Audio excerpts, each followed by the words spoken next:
Morning. I think people are really moseying in today. And today we really had our lead motif going, and still we don't have people coming in.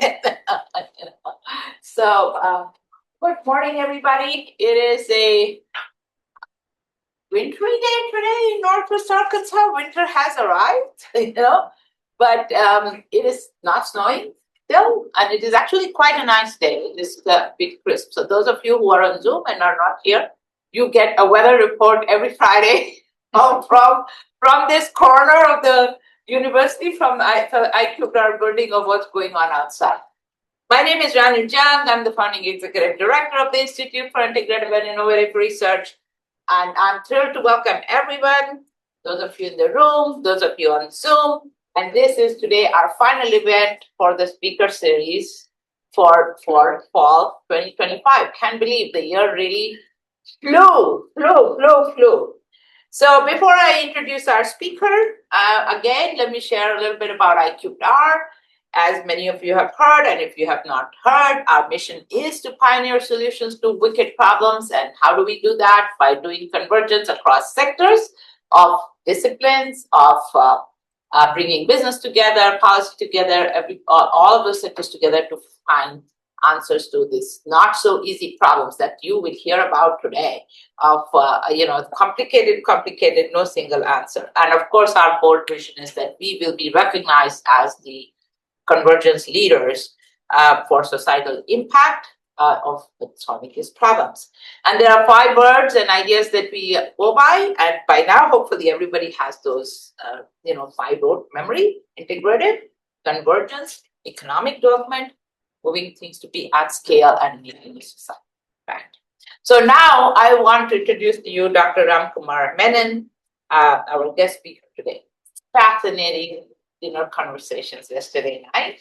And as you will perhaps have already noted from his biography, he's a tenured professor and director of the Division of Basic Science and Translational Research in the Department of Obstetrics and Gynecology at the University of Texas Medical Branch in Galveston. And he brings multi-decade experience in reproductive and perinatal biology to us. You know that the whole state, we have been so concerned about the maternal health and the maternal, child, and fetal health situation in Arkansas. Many of us have been looking at supporting women pre-birth, during labor, and postpartum.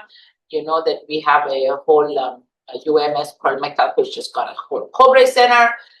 The governor passed, we have legal laws passed to support that. So as a state, we are concerned because we all know our metrics and we are trying to do something. And we ourselves in our institute have said, what can we do to support with a comprehensive approach issues of related to bigger as, of course, women's health, but maternal health in particular. So it was very exciting for us as we were pulling this whole seminar list together when I was brought to notice that, hey, there is a professor that we might be able to bring into the speaker series that fits in with some of our other approaches of what we're doing at the Institute to put together, not NAMs, novel alternative methods, of which there's organ-on-a-chip kind of stuff that's happening. And he is able to link that in. So we've been talking about people a lot more, and then here was somebody who was going to be able to also think about the science that would link to it. So it was really, really exciting to have, Dr. Menon be one of the speaker names. And so welcome, Dr. Menon. I have gone long today to give the introduction, but maybe it is the end of the year. And Thank you so much. Welcome. Morning. Morning. Thank you, Dr. for the kind introduction. And it's truly an honor to be here today, to be invited to this speaker series. So as Dr. Jang mentioned, I am a reproductive biologist. So I'm trying to use some of the engineering technology to understand some of the reproductive biological mechanisms involved in pregnancy health, women's health, children's health, fetal health, etc. So I'd like to share some of the work that we do and how we try to to use some of the advanced technologies to understand the problems of prematurity and how we can better understand and try to reduce the risk of adverse pregnancy outcomes. So I just wanted to let you know that I'm not an engineer. I'm a biologist. So most of the things that I'm be talking about may sound like that I'm using engineering technology. Yes, I do use engineering technology, but again, for a biological purpose. So just wanted to give you a few disclosures. We have a couple of companies that one is an organ-on-chip-based company. Another one is we are also developing exosome-based drug to reduce the risk of preterm birth. So we just started. So most of them are startup companies. I'm also an advisor to the UTI, this company that I'm advisory. So as I said, every pregnant woman, whether wanted to have their pregnancy and happy and healthy. Unfortunately, what happens is in majority, in about 10% globally, prematurity complicates pregnancy. Prematurity, what's the problem? There's almost 15 million premature births a year, and almost 1 million of those babies will not see their first birthday because of they will die due to complications of prematurity. Even if they survive, they have lifelong disabilities that may impair their functioning throughout their life. Now, what that's called adult onset diseases, many of them develop diseases like asthma, some forms of cancers, diabetes, chronic cardiovascular diseases, because of the complications of prematurity. What we are now realizing is that the mothers who deliver premature babies also have serious morbidities that throughout their life that they experience. So how can we better understand this? Now, there are several organizations that I have been participating with, World Health Organizations, March of Dimes, and so many other governmental and non-governmental agencies to see what we can do to reduce the risk of preterm birth. And so we have published multiple reports on what we call global action reports, guidelines to practice for each state, each country, to look at their ground realities, where they stand, how they can apply the epidemiological evidence, biological evidence, clinical evidence, and make a practice that how to reduce the risk of preterm birth. So in 2011, the first report came. It was published by the United Nations Secretary General in New York. And a couple of years ago, another report came, Born Too Soon report again came, and revising the action plans and how we can move forward with reducing, because we have not reduced the risk of preterm birth. We are just publishing reports on action reports on how to reduce, but we have not accomplished anything. As you can see, the top eight countries of prematurity, almost 50% of premature births happen in these eight countries. India, unfortunately, I come from India, and India ranks #1 in the wrong direction when it comes to prematurity. And the United States, as you can see, is #8. So it doesn't matter whether you're an advanced country or not so advanced country. The prematurity rate is a major problem. In India, it's almost 15 to 18%. That means almost 1 in 5 women will experience premature birth. The US, again, has one of the highest preterm birth rates in the developed world. It's almost 10.5%. Now, let's look at if you look at the state-by-state numbers, and I want to thank the March of Dimes who actually provided me these slides to show you the data from the United States. March of Dimes actually puts out a report card in every year. On November 17th, the World Prematurity Day, they release these report cards and tell you how progress has been made. And this is the graph from this year. Then you can see that the rate of prematurity in different states, especially the southeastern states, are performing extremely poorly. The prematurity rate, again, is progressing in the wrong direction. About 10 years ago, it was 9.5, and now it is 10.4. So it's not reducing, but it's actually going up. Now, in 2023, there are about 370,000 babies were born premature in the United States. In the US, 1 in 10 infants are born premature. and almost 10.5% of these babies or pregnancies. So compared to when you look at the racial disparity, African American rates have an even further higher rate of prematurity, almost 15%, regardless of socioeconomic status. African American subjects experience prematurity rate. So there is a huge racial disparity compared to about 10% in Caucasian. Now let's look at the local, what's happening locally here in Arkansas, the state of Arkansas. Almost 4,289 babies were born preterm in the state of Arkansas. And it ranks very last, dead last almost, 47th among 52 states, including DC and Puerto Rico. Now, there is some advancement made in the state when it comes to maternal mortality rate and maternal morbidity, not maternal mortality, morbidity rates have slightly increased, but there are some measures, as Dr. mentioned, there are some mandates from the state to improve maternal health, fetal health, neonatal health. But again, this is the latest March of Dimes report that came out a month ago, and you can see how the state is ranking. Then 10% in 2014, when it comes down to the 10 years later, the ranking, the letter grade went from C to F. So again, progressing in the wrong direction. Preterm birth rate has gone up 2% in the last 10 years in the state of Arkansas. Now, if you look at the beauty about it, if you get a chance to visit the March of Dimes Peristat website, it has all the details. You can get county-wide data on prematurity and many other parameters that you want to look at: fetal health, maternal health, morbidity rate, mortality rate. All that thing can be seen. Look at the infant mortality rate in Arkansas. It's well above the national average. It's almost 8.1 among 1,000 babies born premature. So this is an unacceptable rate. So as a reproductive biologist, someone working in the field of perinatal medicine, perinatal biology, our goal is to reduce the risk. And the question is, how can we reduce the risk? So biologists, as we, what we think when I sit down and discuss this issue with the leaders in this field, perinatal biologists, perinatal medicine specialists, and World Health Organization, March of Dimes, NICHD, we discussed, do we want another born too soon report in 2033 with all kinds of numbers showing that we are not making progress? Let's do something more aggressively and we can do something differently. But we are continuing. I mean, do you want to create another born too soon report?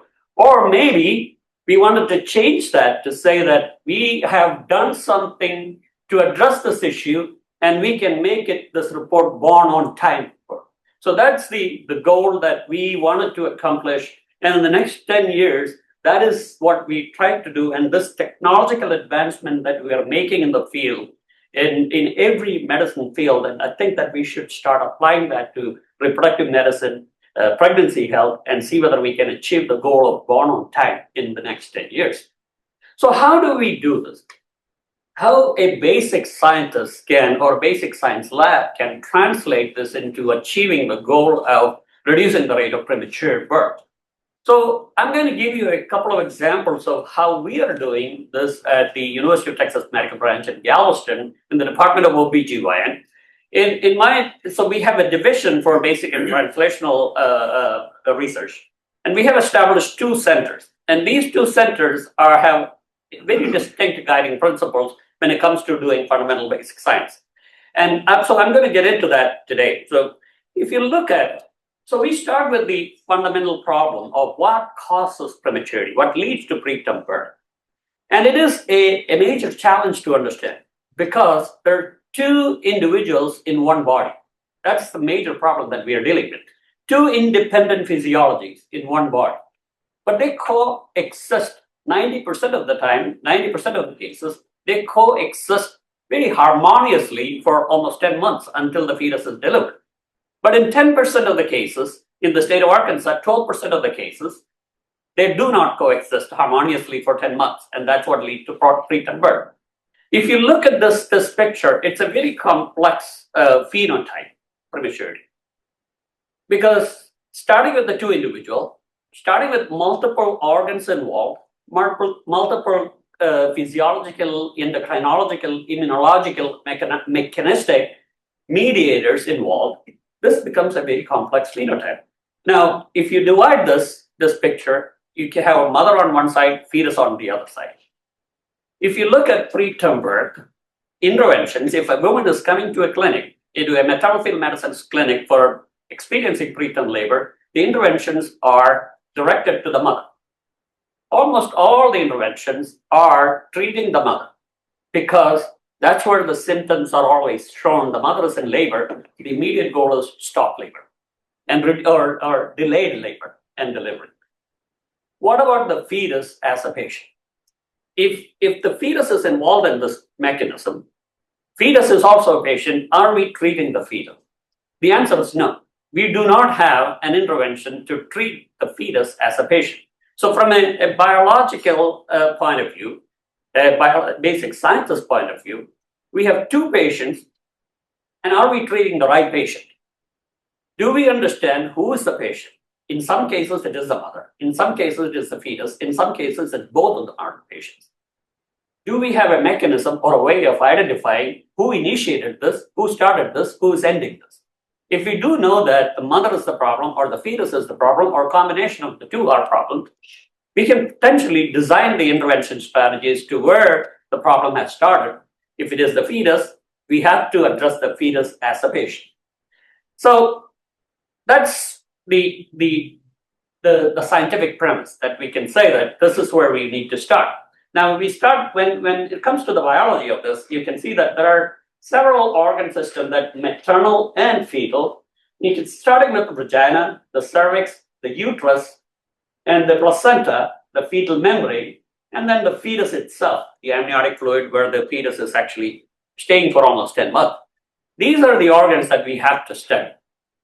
Now, even within this, there is a feto-maternal interface, the two interfaces that the mother and the fetus actually interact each other. That is, one of them is placenta, which is a very well-studied organ. This is the placental maternal-fetal interface. The other one that is not so well studied is the fetal membrane. Fetal membrane is the one that surrounds the entire uterine cavity, forms the sac. So that intrauterine cavity is surrounded by fetal membranes. That also has an interface between the mother and the fetus. So there are two interfaces that we wanted to study. That is, one is the placenta and the other one is the fetal membrane. Now, both of these are fetal tissue. These are not maternal origin. These are fetal in origin. So now, if you look at there are several labs around the world study all these 5 organs, the maternal organs as well as the fetal organ. And people who are studying this maternal organ, such as the myometrium or the uterus, the decidua, which is the endometrium, decidualized endometrium, and the cervix. There are several labs study all these tissues.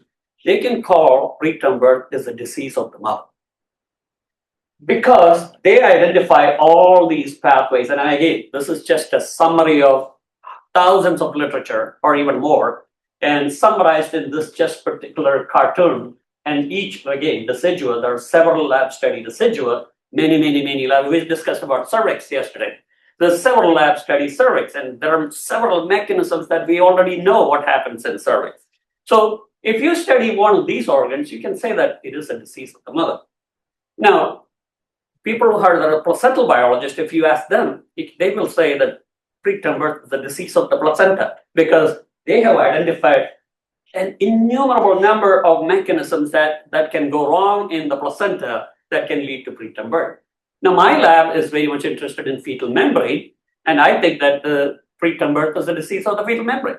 So it depends on how you view this, which tissue you have access to, what is your expertise. You can call that preterm birth that's the disease of X, Y, or Z. Now, is that how it is? Now, one thing that we do now know that the Environmental Protection Agency, FDA, NIH, is mandating that we need to improve our translational aspects of basic science research. What they're asking is new approach methodologies to studies. How can we use these mandates? How can we use the new available technologies to understand what is causing preterm birth? Is it the mother? Is it the fetus? If it is the fetus, it is the placenta or the fetal membrane. If it is the mother, is it the uterus or the cervix? Can we start using this? And also, you know that in long term, 3 to 5 years, FDA is saying that they need to make animal model an exception in studies. So why is this applicable to us? Because we study extensively mouse pregnancies, sheep pregnancies, rat pregnancies, rabbit pregnancies, guinea pig pregnancies, and we probably know more about all those pregnancies and preterm birth in these animal models than what we know in humans. So it is important that we start studying or emphasizing the importance of human pregnancy and human birth studies. So these mandates that is coming from these agencies are actually working very well towards for us to wake up and say that, yes, we need to have a humanized system, humanized model to understand prematurity if we really intend to reduce the rate of preterm birth in the next 10 years. So what are these? As you know, that the reduce, refine, and replace animal models are the mantra for all of us now. And how can we achieve that using the new approach methods? Can be an organ on chip, it can be artificial intelligence, machine learning tools, or it can be any other 3D bioprinting approaches. We'll get to that. So we wanted to study pregnancy, we wanted to study mother or the fetus, we wanted to study all the organs. What are our traditional approaches? Tissue explant cultures, or 2D culture, or use the animal models. And this is the closest that you can get. The non-human primate is the closest to human pregnancy. The problem with the non-human primates is, number one, getting them not easy. Number two, it is incredibly costly. Number three, it is time consuming. It's about 180 days of gestation. So you're waiting for so long to get an animal data from if you are using the non-human primate. So it's very few labs do non-human primate research. So that's where the new approach methods come into play. You can, what my lab is doing, that we are developing organoids, whether it's the maternal tissue-based, maternal organ-based organoids, or we are also printing the two interfaces that I showed you, the placental maternal interface, fetal membrane maternal interface. We can actually 3D print them in our lab for a specific purpose, or we can use the lab on a chip or organ on a chip. So I'm going to spend a little bit more time discussing the organ on a chip. So I don't think that I need to introduce to this crowd what an organ on chip is. I used to use this slide because whenever I go talk to reproductive biologists or obstetricians, they do not fully understand what an organ on chip is. So just to reiterate, organ on chip is not just taking an organ and putting it on a petri dish and studying it. It is simulating an organ using cells derived from these organs. And so you're actually creating a biomimetic microfluidic system comprising of multiple cells from the same organs. These are human organs, mimicking the environment of a physiological organ. So all of our organ chips are microfluidic based, they are interconnected, so there is an intercellular interaction that we can maintain to mimic the physiology of an organ system. Now, we started doing this back in 2017, and we published the first paper on this in 2019. This is just a very simple 2-cell organ chip that we created, and it's nothing more than an advanced version of a transwell. And we studied this, and then we realized that there's several disadvantages to this. This is, again, like I said, it's nothing more than a transwell system, which we have been traditionally used, not giving us enough answers to do this. So we redesigned this organ chip, and in a planar fashion, what you're seeing here, and it's a 2-chamber, so one cell, this is the outer chamber, which is the maternal tissue, and the inner, the blue is the fetal cells. So we recreated the fetal-maternal interface, and you can see that there's a collagen-rich microchannel that mimicking the in utero environment.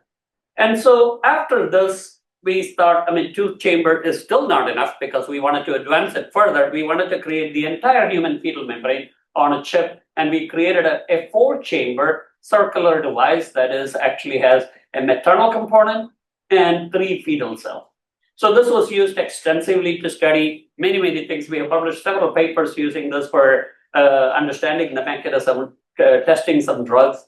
Then we decided that we don't want to limit it to the fetal side. We also wanted to study the lower uterine segment, the maternal organs. This one does not have any fetal things, but we wanted to study whether the lower uterine segment is undergoing any changes. For example, the cervix.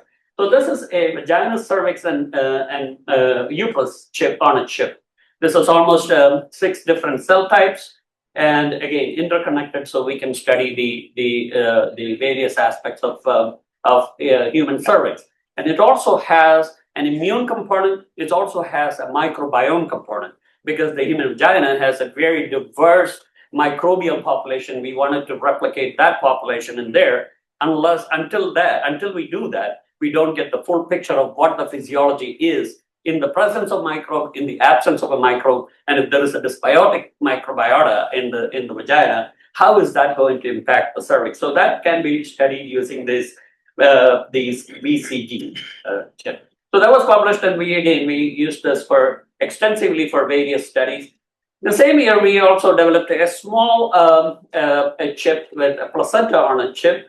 That is a 3-chamber chip, only 2 cells from the placenta and 1 cell from the human umbilical cord. This was further advanced, and we thought that, okay, having the placenta and the fetal membrane on 2 different platforms, this may not be the ideal way to represent human feto-maternal interface. So why don't we combine this? So we actually created a multi-organ chip. So here's the mother, and here's the 2 fetal tissues, placenta and the fetal membrane. So we can recreate the entire human feto-maternal interface on the same chip rather than on 2 different platforms. Right now, one of my colleagues has just got funded with the NIH R1 grant to develop 3 different trimester-specific placenta on a chip. This is a very well advanced placenta on a chip. Dr. Lauren Richardson in my lab is actually doing, my colleague, she is actually developing trimester specific, because that is more important, because each trimester has very unique cellularity, very unique endocrine milieu. All that needs to be recreated on the chip. So we are in the process of developing that now. So with that, when we developed all these chips, NIH had a call to use these chips as a drug development tool. So that's what the TRACE Center that I will be discussing in the next few slides. So what is a TRACE Center? Translational Research Center for Microphysiological System, to be used as a drug development tool, all the chip. So what our goal is to test and qualify the utility of this, utility of reproduction associated MPS for drug kinetics, drug toxicity, metabolism to aid regulatory review. So if you wanted to study a new drug, or even you wanted to repurpose a drug that is existing FDA approved drug, you can potentially use these chips and replace some of the animal models, or reduce the use of animal models in doing several testing. Again, animal models, the problem is animal models do not represent human pregnancy. The anatomical, endocrine, immunological systems are so different. So what we are getting from these animal models is not truly translational, and hence FDA has not approved a single drug for treating preterm birth in the last 40 years. So that is what we wanted to rewrite. I mean, this is why FDA is promoting this line of centers, research centers. So what do we do in TRACE Center? So we have 3 arms. One arm is, so this is a collaboration with Texas A&M University. Dr. Arum Khan is the PI of that center. He's a biomedical engineer, electrical engineer. He develops chips. He's my partner in this. I'm the biologist, he's the engineer. And the engineering biology partnership is that display in this particular project. And what we do is his lab will develop 1 chip per year, and he will produce these 2-chamber chip, as I showed you, the 2-chamber chip that we initially developed. That is already done in year 1. And year 2, another chip. Year 3, a totally different chip. Then we just test 5 different chips in 5 year during the 5-year window of this grant. So he will develop all the chips. He will do a quality control, and then he will ship all the chips to my lab, and where we will do all the biological experiments. So we will put the cells in these chips. We'll do all the drug kinetics, drug cytotoxicity, whatever the study that we wanted to do. That will be done in my lab. Now, once I finish doing all the biological testing of the drugs and the pharmacokinetics, pharmacodynamics of these drugs, we will have a protocol, a standard operating procedure on how to use the cells, how to use this chip, how to do the quality control, how to validate the data that we have developed on specific drugs. It will go to a qualification core. It's a separate lab at Texas A&M University. And what they will do is they will take our protocol, our cells, our chips, and redo the whole experiment that we did, two of us did, and see whether they can recreate that data in their lab. So it is an independent validation of what we did. Now, once they finish their validation, if they are seeing the same data that I generated from my chip, they will put together a portfolio for FDA to consider this chip as a drug development tool. So this is the purpose of this Trace MPS centers. So we have 4 different Trace MPS centers. So what we did in the initial phase last year, so the project started in 2024 August. We did a very simple chip, like this 2-chamber chip, which is 1 maternal cell and 1 fetal cell, and is interconnected. So this is the maternal compartment, this is the fetal compartment. You can see that microchannels can interact. These allow interaction between these cells, and you can see that these the mother to fetal communication, fetal to mother communication can happen through these microchannels. This particular region of the mother is loaded with immune cells. That particular area, the decidua, has 30% immune cells. So our system has 30% immune cells, and you can see the immune migration between the mother and the fetus and how immune tolerance is maintained at the feto-maternal interface. So you can actually use this system to study immune tolerance and how the 2 distinct physiologies, 2 distinct immunologies coexist and interact to maintain an immune homeostasis. So we tested this particular chip with 3 or 4 different drugs, and we actually did some kinetics and PK/PD studies. We got it validated through the TexVal consortium at Texas A&M University, and we submitted this to the FDA for consideration as a drug development tool. Now, each chip, when we do this in each year, it has a specific context of use. Not all chips are used for the same purpose. Very distinct purpose because they represent distinct anatomical regions in human pregnancy. So this particular chip has very minimal context of use. So if you have a drug, and if this is an FDA approved chip, you cannot just use this for, okay, all the pregnancy associated studies cannot be done using this chip. You can only use for this particular purpose. This is what FDA will approve. So we submitted this chip for FDA back in July. And within a week, our LOI was screened, and they said that we will consider this for further verification. Is it qualified for future consideration? And the government shut down. And after the government was reopened, we got the letter saying that this particular chip is accepted for the CEDAR I-STAND program. That means it is qualified to be or considered to be qualified by FDA as a drug development tool. Now, we're not done yet here. They have, this is the first page, and there are 4 other pages to this because FDA wants more documentation. They have so many other questions. So it has to go through a very thorough evaluation and qualification that we have to do very many additional studies. And if we can do it, and if we are successful in doing it, and we can resubmit it, and there is a potential that that particular 2-chamber chip may be an FDA-approved chip in the future. And as required by this particular mechanism, we are supposed to make it publicly available. So that's why we have a company that now we have to manufacture them. And if you have a drug, if you want to use it, we are responsible to making it available for your use in the future. So that's the purpose. So again, that particular one will not solve prematurity problem. It will help, and it will be in the right direction, but we still have several challenges.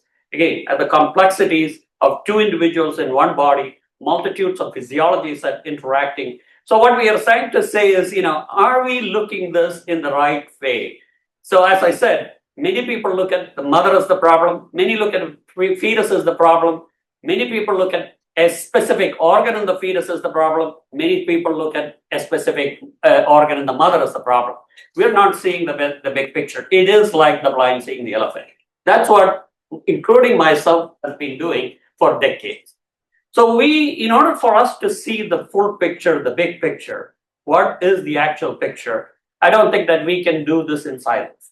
So what we have done so far is one organ chip, another organ chip, one interface, another interface. These are great. Studying some specific mechanisms, specific biology, these individual organs are good. But if you really wanted to know what a pregnancy is doing, those chips are not ideal. So what we are trying to, so these chips are already developed, already tested, already published. I mean, we can use it for very many conditions. However, it is not coming together. So what we did is we hypothesized that we need to have an integrated system. Our system has to be put together. We need to recreate the entire human pregnancy on a chip. Otherwise, we're not going to study, or we're not going to get the full picture, the big picture that I showed you in the previous slide. So that's where we are now developing the human pregnancy on a chip. So that is the entire system. So I'm going to show you a video of how this will work. About having a safe pregnancy and healthy babies. But preterm birth often disrupts this. To better understand how both maternal and fetal-derived organs contribute to preterm birth, a group of scientists from various disciplines has teamed up and developed an innovative in vitro tool. Individual organ systems were first recreated using a microphysiologic organ-on-chip platform. Each organ system's functions have now been validated in animal models. Now, devices mimic the physiology of the human reproductive organs in fetal-maternal interfaces. We have combined these systems to create a pregnancy on chip to study how fetal and maternal organs can contribute to normal pregnancies in conditions like preterm birth. Dynamic flow is added to mimic maternal blood flow, while immune cells and vaginal microbiome components are added to recreate human pregnancy in vitro. Cells are loaded into chambers via pipetting, allowing real-time monitoring of cells in different chambers. While conducting our experiments, the device allows us to monitor cell proliferation, cell-to-cell interactions, and migration through microchannels in real-time on-chip. A plethora of tests, including multiomics. Analysis can be conducted using the cells and the glutes from the POC. We can also study the feto-maternal immune system. For example, maternal immune cells from the decitua can migrate and interact with chorion or placental tissue. We can also visualize exosome trafficking between organs to study paracrine signaling. The POC can model a variety of disease states in the mother and the fetus, including vaginal ascending infection and maternal systemic infections, development of inflammation, or fetal inflammatory response, a major determinant of preterm birth. These responses from each system can be studied using various lab approaches, including live imaging and multi-omics analysis. Once we study the mechanism of term and preterm birth, POC can also be an ideal platform conducting preclinical drug trials on new or repurposed drugs to reverse the disease state to a healthy state. There is a huge need for new therapeutics for a variety of conditions during pregnancy. Different routes of administration can be modeled, such as vaginal or intravenous admission of drugs to the mother to assess pharmacokinetics, drug toxicity, metabolism, and their efficacy to stop mechanisms leading to preterm birth. We can model a variety of risk factors, such as behavioral, environmental, nutritional, etc. Use of cells from different races to model disparity, cells from male and female fetuses to study sex as a biological variable determining preterm birth, determine the effect of genetic polymorphisms, and assess how each of these factors impacts changes in different organs. The utility of this chip is not limited. The POC can be used to conduct preclinical testing of drugs for a variety of pregnancy and reproductive complications. It can also evaluate the effects of maternal complications on fetal outcome or fetal to maternal effects. With multi-omics data showing that each organ within the POC is greater than 85%, similar to non-human primates and human tissue, The POC is the best tool for pharmaceutical and biotech industries to evaluate or repurpose compounds for pregnancy so they can reach clinical trials at a faster pace and reduce the cost to market. Our findings suggest that POC and POC-based testing accelerates preclinical trials, reduces the cost, and accelerates clinical trials during pregnancy. POC, the new approach method that can reduce, refine, and replace unreliable animal models to study human pregnancy. Pregnancy is a fascinating phenomenon to study, where two individuals are harmoniously residing in a single body for almost 10 months to have a healthy and happy delivery of the fetus. However, we know preterm birth and being born prematurely kill almost 1 million babies a year around the world. Our team is taking a major step to better understand preterm birth and how we can reduce its risk, utilizing these revolutionary approaches using a humanized model of pregnancy on a chip. Okay, I just wanted to recognize Dr. Lauren Richardson. She's actually the part behind my lab, and Dr. Arv Hahn at Texas A&M University is the engineer. His team is instrumental in developing these chips and testing them. So we have already developed this pregnancy on a chip, and that's what you're seeing here. And those who are the microfluidic experts here in this room, you know that how they look like in the plastic the chip. It's just the size of a glass slide, a microscopic slide, but it has 14 different cell types, including amniotic fluid chamber, and we can have a fetal compartment, whether it is fetal lung, fetal brain, fetal heart, anything that we can actually incorporate here.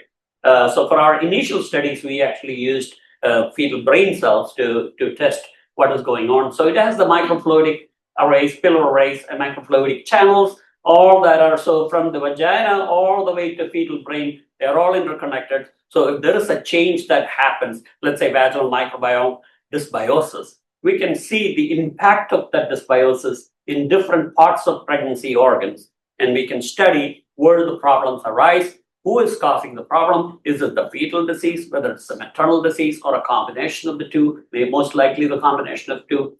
Now, when it comes to running these chips, as you all know, that the having the cell is the critical component. So as I said, I'm not an engineer. That part is that the designing of the chip, development of the chip is all smart people did, but this is our strength, which is the cell component. So when we get the placenta from a pregnancy, we actually split them into several different parts. I mean, so there is a maternal compartment, maternal side of the placenta, fetal side of the placenta. This is the umbilical cord. This whole thing is the human fetal membranes. Inside and outside of this there is the maternal residual tissue. So all these are separated, and different people in my lab are experienced in isolating these cells in different fashion. So they isolate these cells, and what we have done is we immortalize them. So we go through a morphological analysis, marker analysis, karyotyping for any other, if you do a cell line preparation, are they changing the genetics of the cells? So this is how the lab looks like when we get a placenta. 6-7 different people sitting in under different hoods and making cells and cell lines eventually. And we are also doing cells from different races, ethnicities, because we wanted to study what causes racial disparity. Another complications of that contributes to preterm birth is the sex of the fetus. Male fetuses prone to have higher rates of preterm birth than female fetuses. So we are also collecting male and female, generating male and female cell lines from both these races. So these are all done and banked, and when we are going to be doing the study, we're looking at racial disparity as well as sexual disparity that is contributing to preterm birth. So when we do this pregnancy on a chip, the first thing we do is, are they growing on the chip really well? Are they maintaining their particular behavior, endocrine factors, many other factors? First, we look at several of the basic markers in all of these cells that are going on to this chip. Morphology, staining, immune staining, so different specific markers that are unique to these cells. And then we look at, introduce the immune components wherever it is needed. And then, as I said, we We also introduced vaginal microbiome in the vaginal chamber, which is the chamber right here. So that particular component has vaginal microbiome, so we can eventually conduct any dysbiotic studies. Now, what we have done so far is we looked at, is this pregnancy on a chip is real, or is it even have a remote resemblance of human pregnancy? Because if not, it's just a futile exercise that we are doing. So we looked at hormones and growth factors and cytokines and so on and so forth. So a secretome pattern that we expect from each of these cells or each of these each of these organs. And what we were able to find is all these secreted factors, as expected, were found in these cells on pregnancy on a chip, endocrine factors. So if it is our chip somewhat resembles a second trimester, late second trimester, early third trimester human pregnancy. Now, it is good for us because that is highly vulnerable state for preterm birth. That's when women are highly susceptible to get an infection or some other changes to have preterm birth. So that's what we found out so far. Now, how can we validate this? We have a series of experiments designed to validate this. And what we did is we took human pregnancy tissues, derived tissue or data from human pregnancy, different organs, specific proteomic data, transcriptomic data, and we also collected tissue from non-human primates, and you can see all the tissue that we examined. And we compared that with the proteomic and transcriptomic patterns of what we produce in human pregnancy on a chip.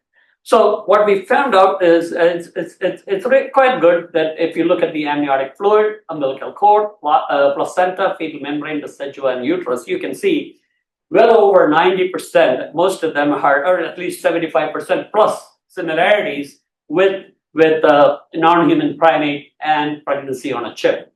And at proteomics level, as well as transcriptomics levels. And some of you can see the transcriptomics almost well over 95% similarities with the non-human primate pregnancy. So what does that tell you? That it is potential that we can reduce the use of non-human primate for human pregnancy studies. We can potentially use this pregnancy on a chip. Now, what the second center that we have established about a few weeks ago in November is the Marchedheim Center for Prematurity Research Initiative. And what we are doing with this particular center, we haven't started this, but I'm just going to introduce you in 2 slides what we plan on doing with this Marchedheim Center. We are going to recreate, so we have created a normal pregnancy on a chip.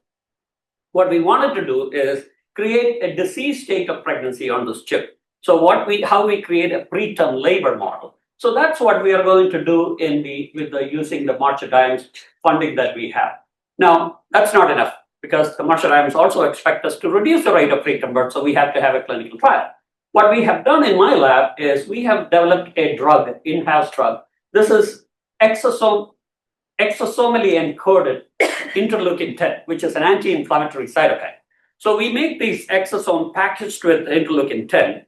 And if we give that drug to the mother, either systemically or if we gave this drug to the mother, after establishing the disease phenotype, we will be able to reduce the risk. And we wanted to see whether that reduces the inflammation in different feto-maternal compartments. So if you give the drug to the mother, is it reaching the fetus? Is it causing the inflammation to go down? Is it causing any problems to the fetus, cytotoxicity or immune suppression? So all that will be done using this drug that we have already developed. And we're getting ready to do a phase 1 trial with this drug in the next year or so, once we finish the initial stage of experiments with this.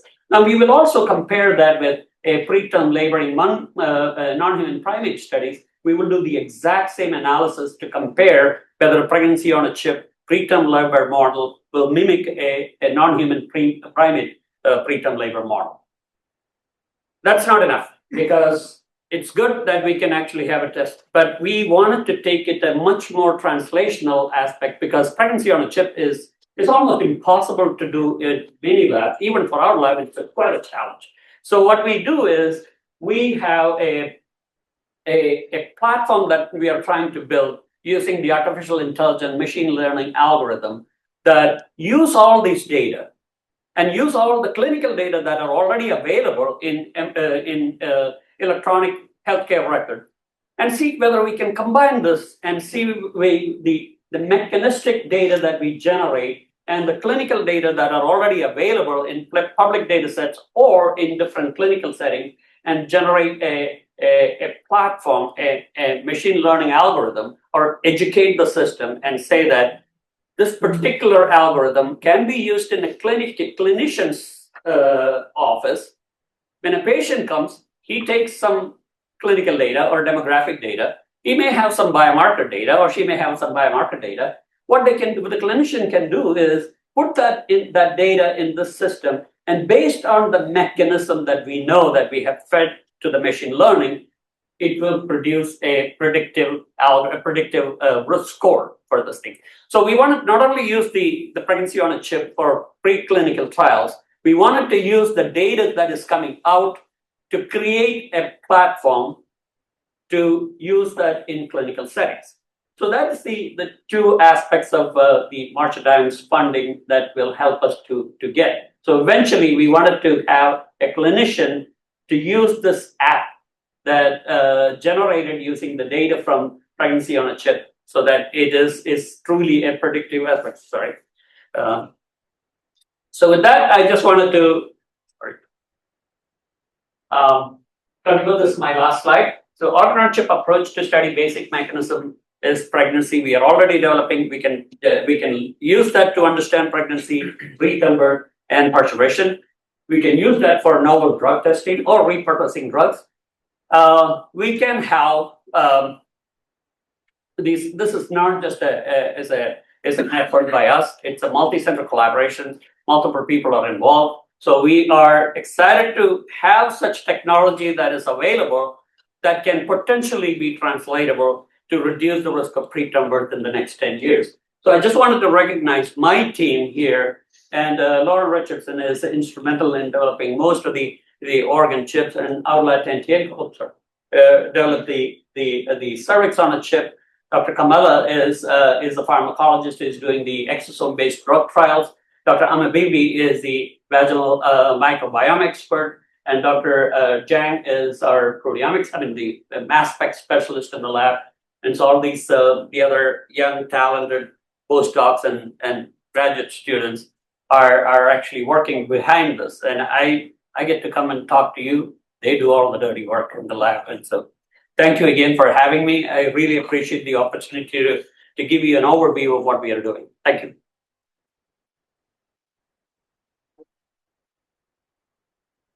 What a tour de force, bringing all of this stuff together. So open for questions. Thank you. That was very, very nice talk. And I was wondering, have you correlated your organ chip with the in vivo data? Any like when the drug is used or gene? Yeah, we have. Actually, not with the pregnancy on a chip. We haven't gotten that far yet with the pregnancy on a chip, but with the other multi-organ chip, the fetal membrane chip, placenta on a chip, we have correlated with the in vivo clinical data already available. So we have done some pharmacokinetics and PK/PD studies, and we have done some PBPK modeling with this thing. So it's using the ML-based GastroPlus. It's one of the model that we use. We were able to see that the data that we are getting, PK/PD data PK data that we are getting, is identical to what we see in clinical settings. It is also similar to what has been reported using placental perfusion studies, which is a very traditional test that people have used. The problem with the placental perfusion is you're using term placenta and perfuse the drug through the placenta, but you cannot recreate a disease state in those tissues because these are normal placenta and they don't live more than 8 hours in the lab. So you cannot do a clinical pharmacokinetics in a disease state. Now, if you collect the tissue from a preterm labor woman, it has gone through all kinds of changes during that preterm labor period or undergone several interventions. So that placenta is a normal placenta to study PK. So we were able to recreate that in vivo data from clinical trials using this chip. And it also got validated using the GastroPlus software that we use in the lab for comparison, validation. Any questions? Thank you very much. That was wonderful.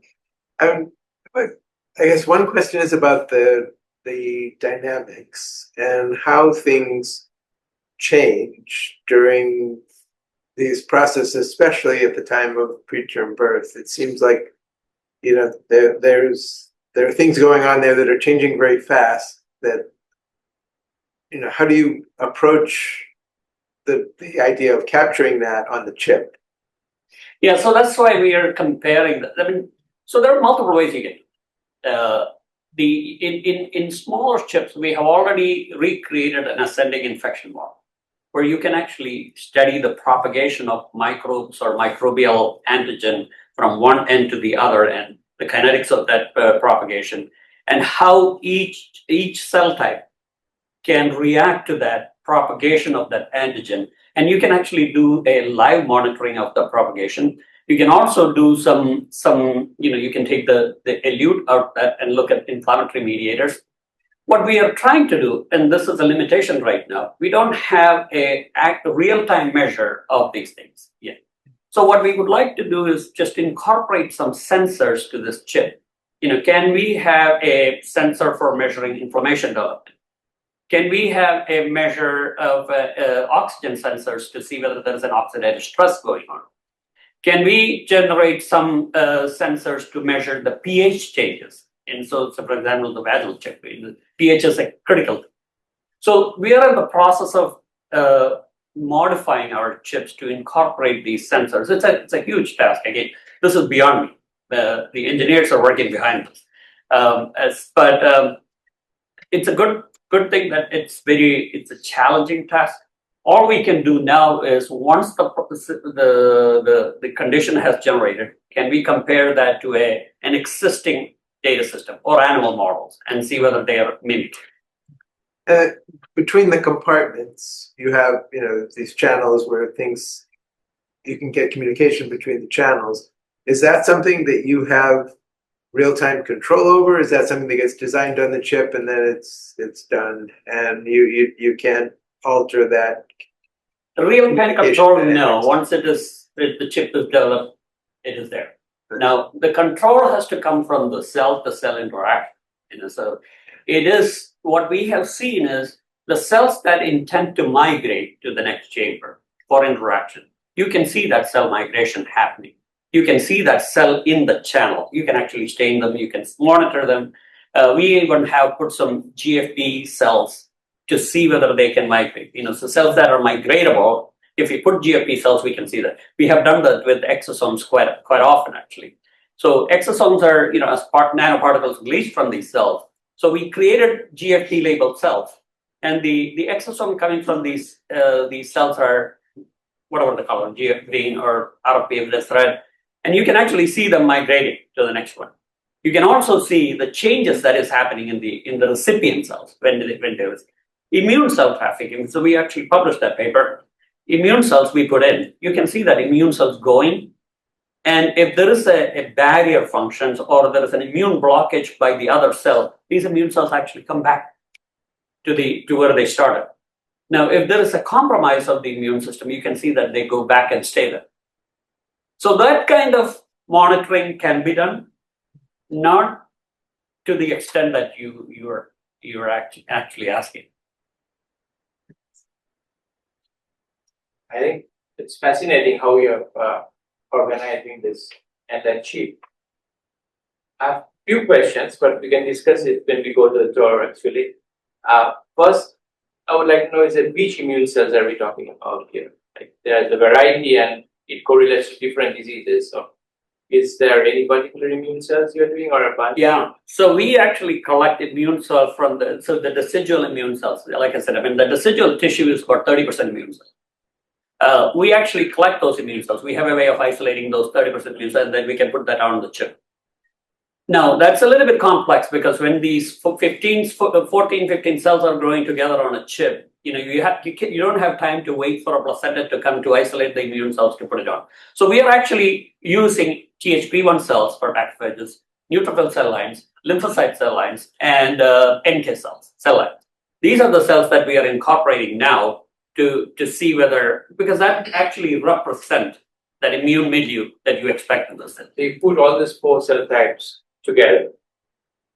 Yeah. The another that is very interesting that you have is that you have one component within this model where you can actually study any particular organ is developed. So what kind of organs have you studied during this pregnancy chip, which you can predict? Which organs have we studied? Yeah. We have studied all of these organs individually. But So- you have a component inside the chip where you can put, for example, cardiac cells or lung cells, right? Yeah, so no, we haven't done that. So let's say whether the maternal lung, how is a smoker has an impact on human pregnancy? What is the mechanism that the lung, if this her lung reacting to something, will that have an impact on prematurity outcome? We don't know that yet. We haven't put that yet. We can actually do a cigarette smoke extract and put that on the maternal side of the chip and see whether we have done that. But we have not incorporated other organs from the mother on our system to see whether it is impacting pregnancy. But that will be very complex. Yeah. And what outcomes can you say that you can actually measure in terms of pregnancy-related complications from this chip? Yeah, so inflammation is one on the end phenotype that we always measure. Endocrine disruptions, that is another complication. As some of the cellular transitions that happens, that is associated with pregnancy complications. Cell fate is that cell cytotoxicity of cells, apoptosis, necrosis, senescence, all that cell fate you can measure. And you can do all the omics studies, proteomics, metabolomics, transcriptomics, we do that all the time. So from that, you can gather a lot of information. Depending on the conditions that you create, the exposure that you create. Yes. I've got a couple of questions. So, nice talk, and the complexity of the system itself is a lot to actually, understand as well. So, I'm kind of curious, like in terms of one, how long does it take for you to essentially, get started on this, and what's before you actually lose, with over confluency or anything along those lines. And the second question is I'm assuming that they're probably a mixture of different coatings that go on the organ on chip, and how does you thought about the mechanistic effects of the ECM or any coating that goes on there and the cells itself? Yeah, so that's a very good question. So you're right, the complexity is enormous, and are we recreating the whole complexity of human pregnancy? Absolutely not. We can recreate the ECM. We do have ECM components. Most of the microchannels, wherever there is a type 4 collagen, for example, there are a couple of areas where you have to have type 4 collagen that is creating that barrier. We have that in our microchannels. There are certain components. We have a stromal compartment. We have an ECM component in that stromal region. There are multiple stromal regions, actually. We have ECM components. Some of the ECM components are coming from the tissue. So we create our own ECM. We produce our own cell-free ECM to go on this chip. The other question that you asked is a very good one about the cell growth, the timing of that growth. That is the challenging part because, not all cells grow at the same pace, the same way. What we have on our chip is the inlets that are unique, or the reservoirs that are unique, that can carry the media exclusive for that cell. So even within the organ, if there are 4 different cell types make that organ, we have 4 different media types. So it's not just one media in the whole thing. So that way we can control the growth of cells to some extent. And we make sure that there is a confluency rate that we establish as a part of our quality control check before we start doing any experiments. It takes about 5 to 7 days before we can actually do any experiment. But by then, we get about 70 to 80% confluency in our chip. But again, there are many more complexities that we can potentially, that we are missing here. That's a quick one. I guess as you envision a pharma company, let's say, running these experiments using the pregnancy on a chip, do you see, first of all, how long does it take? Is this something that is done in a, in a couple of hours, in a day, or is this going on for a month? And then do you see, like, they've got a population of POCs, let's say, that they're testing it on with different smokers and non-smokers, and different cells from mothers of different races, and Yeah, I don't think the POC is the answer for that one, because it's a very complex structure. This is why I want to take all the data that I can generate, put it on a machine learning platform, and let that platform predict what a drug effect will be, what an exposure effect will be. Because doing that each of these drug components using pregnancy on a chip is going to be a huge challenging task, at least for the time being. We are just developing this. We don't even have a disease model yet before we can try preclinical models. So once we have that, I may have a much better answer. How long does it take? But it's still much better than what will take to do a non-human primate data, because 190 days plus. So we're waiting for a couple of years for at least 4 or 5 monkey trials to be done. This can be done much, much, much faster than that. And it is a humanized system, so you get a much more reliable data, as long as that is correlating with existing data or expected data. so the eventual product that the pharma company, let's say, would be using would be your AI database more than the chip. Now we will generate a context of use, as I said with the FDA. FDA is looking for specific context of. They're not looking at everything using this particular chip. They're looking at, can you define a specific use using this chip? Let's say, for example, if you put a drug in the vagina, can you see that drug reaching the fetus in X number of days? During the propagation of that drug, is that causing any changes to the maternal tissues or fetal tissue? So these are specific context of use there, and is it causing cytotoxicity? So we can actually generate that kind of answers very easily using this chip, and it shouldn't take that. It's not that complex at all. But delivery definitely not happening here, right? So you really have to go back to an animal model to test that kind of things. So ultimately, you are still using some animal models to some extent to get a final answer. Maybe one quick question that I have. You collected, so there's 2 things I had. One, you had the comparison with the NHP, and you said it matched 90% or whatever. But I didn't see if there was any comparison with the human data. Yes, yeah. Humans is also more than 80% in each of the tissues. Yeah, I haven't put that data yet, but we're getting ready to publish that paper. So within human tissue, we are seeing 80%. And that is actually surprising to us. We see that big of a correlation because each of the tissues coming from different subjects and different stages of pregnancy. So in order to get that level of correlation with the human pregnancy data, that has actually surprised us. But at the same time, fascinated by that. The other is a more practical question. So you had that placental tissue and all of that tissue that was there. You are at a medical center. So that question is this something that you would have to have a lab next door to get the tissue and process, or is this something that can be obtained from somewhere? Like how time critical it is to get that tissue, and how much of that, Right. No, no. The answer is no, because we cannot do it. We cannot have the chip experiments done by waiting for placenta to come. Even if we get a placenta, multiple placentas a week, getting the cells isolated, growing them, primary cells, immortalizing them, that can take forever. So what we have done is we have immortalized, characterized, and we have banked all these cells. So all these 14 different cell lines that are going on this chip is already there. And it's very unique set of cells that is coming from African American pregnancy, African Americans with male pregnancy, female pregnancy, Hispanic male pregnancy, female pregnancy. These are all banked.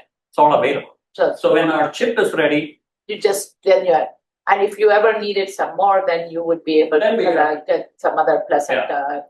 Correct. But because you said about the disease states, so if there was a potential to get that, then you could immortalize those cells. Right. Yeah. And we do replenish often. I mean, this is not going to last forever. I mean, I think that in our discussion yesterday, somebody Yes. brought up that Chromosomal breakdown. yeah, there will be chromosomal anomalies can happen. So we have to replenish and we have to consistently test them to make sure that there is no immortalization has not led to any kind of characteristic changes for these cells. So, yeah. Thank you very, very much. Thank you. Fascinating, wonderful study. I think we have all learned a lot. Thank you. I don't know about others, but I know I learned a lot. I was a little bit skeptical to come to this audience and see how talking about pregnancy. I don't know how will it No, this is perfect for us. Thank you. Appreciate it. Thank you.